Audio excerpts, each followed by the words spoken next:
anteriormente, então no TDAH é muito estudada a alteração no sistema dopaminérgico, principalmente a nível do córtex pré-frontal. Então é observado nos indivíduos com TDAH uma redução dos níveis de dopamina na fenda sináptica.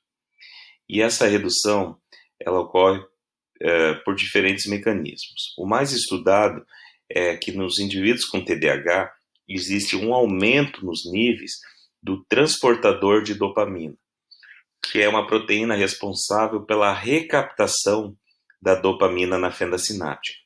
Ou seja, nos indivíduos com TDAH, quando ocorre a liberação de dopamina na fenda sináptica, rapidamente esse neurotransmissor é recaptado para o seu neurônio pré-sináptico através do transportador de dopamina.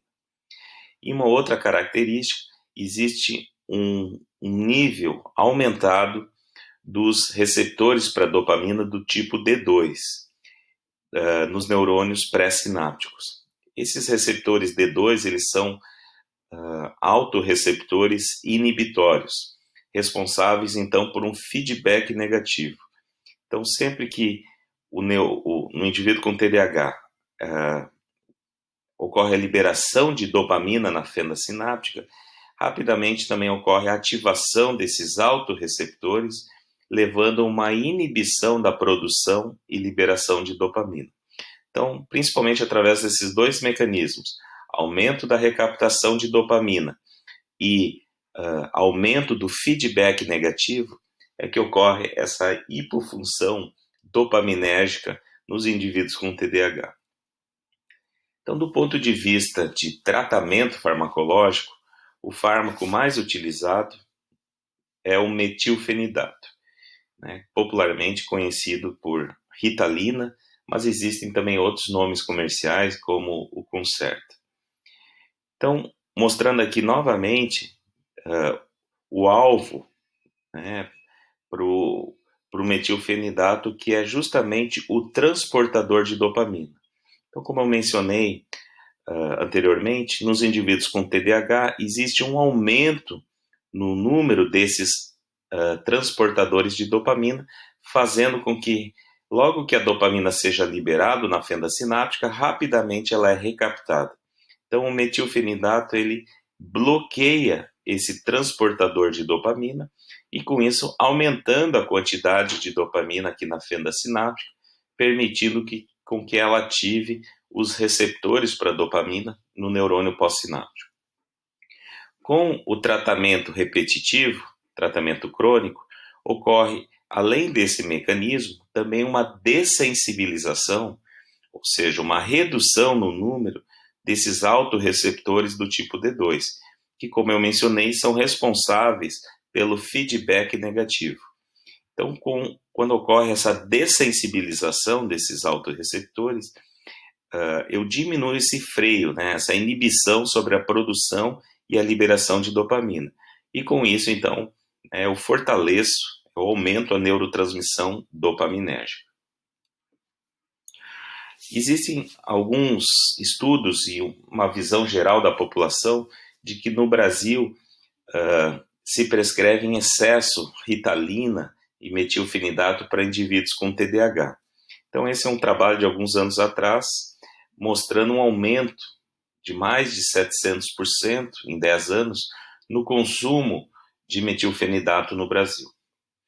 Por outro lado, quando nós vamos observar a literatura médica, inclusive de especialistas, como é o caso aqui desse estudo, mostra que nesse estudo foi feito um levantamento da população brasileira nos anos 2009, 2010, e utilizou-se prevalências de TDAH bastante conservadoras, bastante baixas. Então, 1%, 0,9% de indivíduos com menos de 18 anos, como nós vimos na introdução, atualmente se reconhece que é 5% desse público, e 0,45% dos indivíduos adultos preencheriam o critério de diagnóstico TDAH, quando na verdade os números atuais falam em 2,5%. Então, utilizando essa prevalência, essas estimativas bastante baixas, nós chegaríamos a um número em torno de 1 milhão de indivíduos com TDAH no Brasil. Então, na prática, esse valor é 5 vezes maior, em torno de 5 milhões de indivíduos com TDAH. E desses, cerca de 184 mil estavam sendo medicados com o metilfenidato. Ou seja, o que se observa é um grande aumento no uso de metilfenidato e de Ritalina, mas esse aumento de consumo não ocorre pelos indivíduos com diagnóstico de TDAH, e sim por outras populações, como pessoas estudando para concursos, médicos, engenheiros, né, que apresentam uma grande carga diária de trabalho, acabam utilizando a Ritalina como uma forma na expectativa de aumento do seu desempenho cognitivo, o que não é verdade, né? O que se sabe atualmente é que então, o metilfenidato, nesses indivíduos sem TDAH, os seus efeitos acabam sendo por inibir o sono e permitir que a pessoa, então, fique mais horas estudando ou realizando a sua atividade. Dentro dos efeitos adversos do tratamento com metilfenidato, os dois principais são a insônia. Então é importante que o metilfenidato não seja utilizado a partir das 5 horas da tarde, e a perda do apetite. Então isso, principalmente em crianças, deve ser muito acompanhado para se observar se essa criança não está tendo perda de peso ou um comprometimento no seu crescimento em função dessa inibição do apetite. Bom, esse é uma tabela retirada desse artigo, né, de revisão, que traz guias de diferentes países sobre a forma correta do uso do metilfenidato. Então é fundamental que o início do uso se inicie com baixas doses e vá se aumentando, né, gradativamente essas doses em 2, 4 semanas, até chegar numa dose em que o paciente tem uma melhora na sua qualidade de vida sem grandes efeitos adversos. E aí essa dose ela é mantida. Então o metilfenidato ele tem essa característica de não induzir a tolerância. Então você pode, nos indivíduos com TDAH, manter a mesma dose com o tratamento crônico. Da mesma forma, a retirada ela deve ser gradual. Então deve-se realizar um desmame do metilfenidato e não parar abruptamente esse tratamento para diminuir possíveis efeitos colaterais. Bom, um ponto que sempre merece bastante atenção, né, e é a principal preocupação dos pais, é de que com a Ritalina poderia estar deixando seus filhos dependentes, né? Então, algumas divulgações em redes sociais, né, mostram que o metilfenidato ele teria o mesmo mecanismo de ação da cocaína.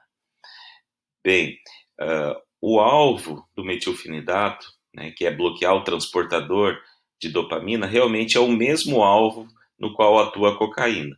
Mas os efeitos comportamentais, os efeitos no organismo são totalmente diferentes. Então, em farmacologia, não necessariamente porque duas substâncias atuam no mesmo alvo, que elas vão apresentar os mesmos efeitos, inclusive o mesmo risco de dependência, né? E como exemplos nós temos morfina e heroína, né? São dois opioides que atuam no mesmo receptor, mas o risco delas causarem dependência é muito diferente. O mesmo vale aqui para a cocaína e para o metilfenidato. Então, com relação a essa pergunta, então se a Ritalina ela poderia estar aumentando ou diminuindo os riscos, né, de indivíduos com TDAH de desenvolverem dependência. Esse é o estudo mais completo, né, que ele revisou e fez uma meta-análise dos 15 principais estudos que fizeram esse questionamento, envolvendo mais de 2.500 indivíduos. E nesse estudo, então, a pergunta era: indivíduos que fizeram o tratamento com a Ritalina, quando jovens, eles têm um aumento ou uma redução no risco de desenvolver dependências a diferentes drogas. Então, por exemplo, para o risco de dependência à cocaína, Sempre que o ponto estiver para o lado esquerdo, né, indica uma redução no risco. Então, existem trabalhos, como esse de Biderman, que mostram que o metilfenidato, a Ritalina, diminui muito os riscos das pessoas com TDAH no futuro ficarem dependentes da cocaína. O mesmo é observado nesse estudo do Rus. Por outro lado, alguns estudos mostram um pequeno aumento no risco, né, no desenvolvimento de dependência. No caso da maconha, da mesma forma, trabalhos mostrando fatores de proteção e outros, a maioria sem efeito ou um pequeno aumento no risco. Então, como conclusão, ainda não é possível, né, concluirmos com 100% de certeza se a Ritalina ela representa um fator de proteção contra o desenvolvimento de dependências futuras, mas também não podemos falar que ela aumenta esse risco. Então, não existe nenhum estudo que mostre um grande aumento nesse risco. E como sugestões de literatura, né, esse livro No Mundo da Lua, do Paulo Matos, que é um psiquiatra e professor da Universidade Federal do Rio de Janeiro, que trata sobre o TDAH com uma linguagem bastante acessível, e esse vídeo que está disponível no YouTube, do professor Luiz Rode, que é um dos maiores especialistas de TDAH no mundo, é brasileiro, e pesquisador da Universidade Federal do Rio Grande do Sul.